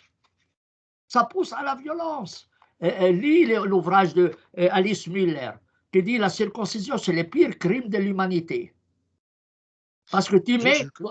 Je ne connaissais pas ce livre, mais moi, je suis un expert de la circoncision. J'ai écrit les plus grands ouvrages sur la circoncision. Tu sais, il y a des gens qui sont spécialistes de la bombe atomique. Moi, je suis spécialiste sur la ceinture. Et mon livre est disponible en français, en anglais, en italien et en arabe gratuitement. Et moi, je considère la circoncision comme un crime. Et j'exige du pape qu'il dénonce ce crime. J'exige du pape de Rome. Justement, puisqu'on parle de circoncision, les arabo-musulmans ont pratiqué la castration sur les Africains qu'ils ont esclavagisés pendant des siècles. Mais fais attention là. Et en fait, la castration se faisait par des coptes. Au service des musulmans. D'accord. Ils ne voulaient pas le faire eux-mêmes. Non. Ils ne voulaient pas se salir les mains eux-mêmes. Mais en fait, ça n'est pas présent dans le Coran, ça n'est pas autorisé dans le Coran ni dans les hadiths. Non, mais on ne peut pas entrer dans ces détails, mais ça se pratiquait cela parce que la fin justifie les moyens chez eux. Ils ne voulaient pas que les esclaves se reproduisent avec des femmes arabes. Avec des femmes puis, il avait besoin de gardiens de harem. Oui, donc il ne fallait pas prendre de risques.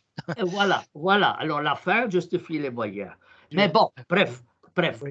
Alors, écoute, donc il y a toute une série de mesures que les pays occidentaux sur lesquels doivent être fermes. Alors, par exemple, moi, j'ai un ministre de l'Intérieur que je lui dis, comment se fait-il que je vis à Paris, il y a des rues qui sont fermées par des musulmans qui sont pris dans la rue. Ils bloquent les rues. Est-ce que les rues sont faites pour les prières? C'est un ancien ministre de l'Intérieur qui me dit, mais tu fais quoi? Si j'envoie un policier, ça va faire encore plus de dégâts. Alors, je les laisse faire. Il y a un moyen. Je dis, c'est simple. Le matin du vendredi, tu prends un arrosoir avec l'urine de cochon, tu arroses la route de bout en bout, tu mets une affichette. Nous avons purifié aujourd'hui la route avec de urine de cochon. Personne ne mettra les pieds. C'est fini. Ça peut être une solution. Et en plus, ça te coûtera moins cher que d'envoyer un policier. Et ça fonctionnera. Oui, ça fonctionnera. C'est efficace 100%. Tu vois, mais ça me rappelle un hadith, excuse-moi de te couper, mais ça me rappelle un hadith aussi qui est vraiment étonnant, quoi. C'est où il est recommandé, en fait, si on est malade, pour le musulman, de boire de l'urine de chameau. Avec du lait de chamel aussi. C'est exact. Mais évidemment, il y a des musulmans, des médecins musulmans qui sont révoltés contre ça. Parce que c'est une idiotie. Ça ne fonctionne pas. Ça ne fonctionne pas. Non, pour les musulmans qui croient que ça fonctionne. Et pas seulement que ça ne fonctionne pas. Ça crée des maladies des reins. C'est ça. Évidemment. Ça attaque les reins. Alors, il y a des musulmans, médecins, ou autres disent, mais ceux qui disent cela, il faut les mettre en prison. C'est des idiots. On voit des vidéos sur YouTube où on voit des musulmans qui boivent de l'urine de chameau. Mais j'ai vu ça. Mais c'est inédit. Et ils s'appellent ça le miracle du Coran. Mais ça, c'est aussi incroyable. Mais d'où vient cela? C'est parce que leur esprit est confus. Il faut commencer par la base. Et si tu n'as pas réglé la question du Coran, tu auras des esprits confus tout le temps. Mais elle va dire, mais qu'est-ce que ça va changer? Mais tu sais, si tu fais ce petit mouvement d'imposer un Coran par ordre logique, ça va obliger les musulmans à réfléchir. Et tu sais qu'est-ce qui va arriver? Tu sais qu'est-ce qui va arriver le premier jour, quoi? Tu remplaces tous les Corans dans les mosquées avec un Coran par ordre logique. Les musulmans iront au cheikh. Lui, on dit, mais pourquoi il est différent de celui qu'on avait la semaine passée? Il dit, oui, mais on a pensé que c'est mieux comme ça. Vous vous êtes rendu compte seulement aujourd'hui, après 14 siècles, que c'est mieux comme ça? Ils vont les prendre, ils vont les pendre par leurs couilles à la porte de la mosquée. Les premiers jours, ils vont réfléchir, les gens, ça va être, tu sais, les chocs électriques. Il faut le faire, le choc électrique. Mais il y a quand même une prise de conscience, parce que là, on parle de ça, mais il y a quand même des millions de gens dans les pays musulmans qui deviennent athées ou rejettent l'islam ou une partie de l'islam parce qu'ils l'ont redécouvert. C'est-à-dire que maintenant, il y a l'alphabétisation qui permet de... Plein de gens étaient analphabètes avant. Il y a Internet aussi qui permet d'avoir plus d'informations. Il y a les voyages. Et il y a aussi ce que fait Daesh qui leur a montré une partie de l'islam. Et il y a beaucoup de gens qui étaient musulmans qui ne veulent plus être musulmans maintenant à cause de toutes ces découvertes. Mais disons, l'éducation en soi ne suffit pas. Il faut savoir quelle éducation tu donnes. Si tu donnes l'éducation de Lazare, ça va s'empirer. Pour cela, c'est ça les problèmes. Alors, il faut savoir, il faut la rationalité, introduire la rationalité. Il y a des gens qui disent, tu veux me convertir, tu veux pas que je reste musulman. Je dis, je m'en fous, soit ce que tu veux. Ce que moi, je souhaite seulement que tu utilises ton cerveau, c'est tout. Moi, mon but, c'est de fissurer les murs de la prison. Après, si ça te plaît rester en prison, merde à toi. C'est comme disait Voltaire, tu aimes les galères, tu les mérites. Tu vois? C'est ce que tu disais, c'est que quand on connaît la prison, c'est-à-dire la prison de l'islam, on ne rentre pas dans la prison. C'est-à-dire qu'on peut être séduit si on ne connaît pas, mais quand on connaît, on ne rentre pas dedans. Mais moi, je me rappelle de quelqu'un qui voulait être, qui était membre du FIS, du Front islamique du salut de l'Algérie, un médecin algérien, est venu dans mon bureau. Il me dit, Sam, si tu deviens musulman, tu seras une grande fierté pour nous, vu tes connaissances, etc. Parce que tu sais, ils aiment que les gens entrent dans l'islam. Alors il me dit, et toi, quand est-ce que tu deviendras musulman? Je lui dis, depuis quand ai-je l'air idiot? Bonne réponse. Il me dit, pourquoi il faut être idiot pour devenir musulman? Il dit, idiot et demi. C'est le mot idiot. Je dis, mais comment? Je dis, c'est lui qui connaît ce qui est dans les prisons, entre pas. Oui, moi, je ne suis pas idiot. Je ne suis pas idiot. Mais moi, tu sais, je ne fais pas de mission. Je ne veux pas que les gens deviennent chrétiens, c'est leur affaire. Moi, j'ai par exemple des difficultés à respirer, je ne veux pas nager bien que j'ai le lac à côté de moi. Tu vois, je force personne. Mais ce que je demande aux gens, c'est seulement d'utiliser leur cerveau. Et si un musulman ne nuit à personne, s'il veut croire des légendes, mais c'est son problème. Toutes les religions du monde ont des légendes, même en Suisse. Si tu rassembles toutes les légendes suisses, tu auras un livre plus gros que l'Ancien Testament. Mais l'important, c'est est-ce qu'ils ont des caractères normatifs nuisibles? C'est ça le problème. Les légendes, toutes les cultures ont des légendes. Et même toi, tu vas à la télévision pour regarder une légende. Tu payes même pour aller à la télévision. Film, au cinéma, oui, tout ça, c'est des légendes. C'est pas différent. Mais l'important, est-ce que tu vas appliquer ça dans ta vie? C'est ça le problème. Alors, je le dis, vous voulez croire à mille et une nuits. Voyez, ce n'est pas un problème. L'important, c'est de ne pas la mettre en application. Mais pour cela, il faut leur indiquer qu'est-ce qui est mal, qu'est-ce qui est mauvais, qu'est-ce qui est bien. Tu vois, il y a des belles choses dans le nouveau, dans le Coran. Moi, j'ai ma thèse de doctorat commence par un verset du Coran. J'ai exergue de ma thèse de doctorat, c'est un verset du Coran. Je ne l'ai pas ici devant mes yeux. Je l'ai écrit sur les non-musulmans en Égypte. Tu vois, et ne cachez pas la vérité alors que vous la connaissez, dit un verset du Coran. Je trouve c'est joli, c'est vrai. Pour cela, moi, je suis vrai avec toi. J'estime que c'est mon devoir. C'est mon devoir de dire la vérité. Parce que il y a un qui me dit, mais pourquoi tu t'occupes de l'islam autant? Je dis, il y a des médecins qui s'occupent de la maladie toute leur vie. Ce n'est pas par amour pour la maladie, mais par amour pour les malades et pour l'humanité. Bon, moi, c'est pareil. J'ai décidé de faire cette vidéo. Enfin, je t'ai demandé si on pouvait faire cette vidéo parce qu'il y a urgence, quoi, vu toute la situation actuelle. Même dans l'intérêt des musulmans. Même dans l'intérêt des musulmans. On n'a rien contre les musulmans. Mais simplement, on ne veut pas que eux se rendent nuisibles à eux-mêmes ou aux autres.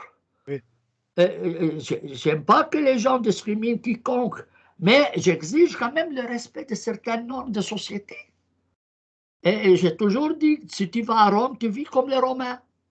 Tu vas à Paris, tu respectes les lois du pays. Si ça ne te plaît pas, d'ailleurs, les conventions sur les immigrés, sur les réfugiés, les dit, article 2, toute personne qui demande l'asile politique dans un pays doit respecter les normes du pays où il va. Mais la France ne respectait pas cette norme. En Angleterre non plus, mais c'est vrai, oui. Mais Et dans d'autres pays, mais Est-ce que c'est la c'est faute des exact. musulmans ou c'est la faute des Français qui n'ont pas de couilles? Ah bah, il y a des Français qui ont des couilles, mais beaucoup, effectivement, Non, ne non, pas réagissent des pas contre couilles. ça. Non, non, pas des couilles. Est-ce que tu les as vus?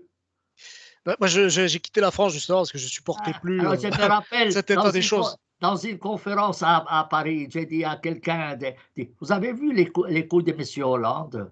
Il m'a dit J'ai vu, non. j'ai Il vu m'a la dit non. conférence. Je lui ai dit, J'ai vu mais ta si tu n'as conférence. pas curieux comme tu es, s'il avait des couilles, tu les aurais vus. Ouais. Mais comme il Non, n'en mais a pas, tu n'as pas pu le voir. C'est c'est ça. vrai qu'en Angleterre, ils ont fait le Brexit pour stopper l'immigration. En Italie, ils avaient voté pour Salvini qui voulait aussi stopper Mais, l'immigration. Et c'est mais vrai qu'en disons, France, les gens ont voté pour Hollande, enfin pour Macron, qui est toujours d'accord pour l'immigration mais tu sais, mais et il y a l'islam. aussi les problèmes, aussi et pourquoi les immigrés quittent leur pays? Parce que leur pays sont un pays de guerre. Mais quelle est la Oui. responsabilité de l'Occident dans ces guerres? Et des Et- États-Unis aussi beaucoup. ben oui, mais aussi la France. Oui, La oui, c'est France vrai. a soutenu ce qui s'est passé en Alors, Libye. moi, La c'est toujours. France a retenu, la France a soutenu des groupes terroristes en Syrie. Je regrette. Et il Le, le- continue à les soutenir. le problème, c'est que les politiciens en fait qui dénoncent tout ça en France sont diabolisés, sont traités de nazis ou. Mais qu'est-ce que tu veux que je te dise? Mais c'est ça le problème, c'est que tu mets le feu dans la maison d'autrui et après tu te fâches que les autres viennent chez toi. Alors après, oui, c'est ça, c'est exact. Après, le problème, c'est les politiciens aussi. Il y a beaucoup qui travaillent aussi avec les intérêts d'Israël, qui ne sont pas les Mais, intérêts de la France. Et si je te parlais d'Israël, je n'en finirai plus. oui, Mais non, tu connais ma position. Je suis très oui, ferme à l'égard d'Israël. C'est une politique exécrable, qui a détruit 80% des villages palestiniens, expulsé leurs habitants et refuse leur retour pour le seul crime qu'ils ne sont pas juifs. Alors, ça, c'est une politique exécrable. Bon, il y a même ben, je ne vais pas entrer dans les détails, mais si tu veux, je peux faire une autre vidéo sur mon attitude à l'égard d'Israël, parce que je ne l'aime pas du tout. Alors, mais c'est ça le problème, c'est qu'en arabe, on dit, celui qui mange des os ne peut pas dormir en paix. Tu ne peux plus les digérer, oui, tu vois. Et manger des os, ça veut dire commettre des injustices. oui. Et les pays occidentaux, malheureusement, ont commis beaucoup d'injustices au Proche-Orient. Et ils ont détruit ces pays pour des raisons, je ne sais pas quoi, allez savoir pour idiotie ou pour intérêt économique. Et après, évidemment, les gens, évidemment, ils veulent bien chercher quelque part où s'échapper. Et qu'est-ce que tu veux faire? Si tu mets le feu dans la maison d'autrui, il ne faut pas t'étonner que ton voisin viendra dans ta maison. Oui, après, on peut faire le reproche aussi que beaucoup de pays, je sais pas, l'Arabie Saoudite par exemple, ou d'autres pays auraient pu accueillir ces réfugiés. Mais parce que si vous voulez, si tu veux, on peut pas Non, non, toujours non. blâmer aussi les Occidentaux. Il y a tellement de choses que les politiciens font. Par exemple, en 2005, les Français avaient voté contre la Constitution européenne et ça a été refusé. Ils l'ont fait passer quand même. Et puis là, avec le coronavirus, il y en a plein qui refusent plein de mesures du gouvernement. Ils Oui, manifestent, mais ils bon, protestent avec les gilets jaunes aussi. Et pourtant, le gouvernement n'écoute rien. Donc, mais disons ben, pour être cohérent, il faut être cohérent. Tu sais, c'est ça les problèmes. Tu peux pas imposer une mesure si toi-même tu n'es pas cohérent toi-même. Et comme on dit, ne regardez pas la paille dans l'œil de ton voisin alors que toi tu as une poutre dans ton œil. ouais. Écoute, je crois qu'on va arrêter là parce que c'est 1h40 et Oui, tu reçois automatiquement la vidéo sur Skype, ok, parfait. et moi aussi, et je la publie moi sur ma chaîne. D'accord. Ben, je te remercie beaucoup pour l'interview. Hein, et puis, Merci. je te souhaite bonne continuation Merci à toi. et, et peut-être à une prochaine. À une Salut, prochaine. Samy. Ciao, bonne soirée, Mathieu. Ciao. Ciao. Ciao.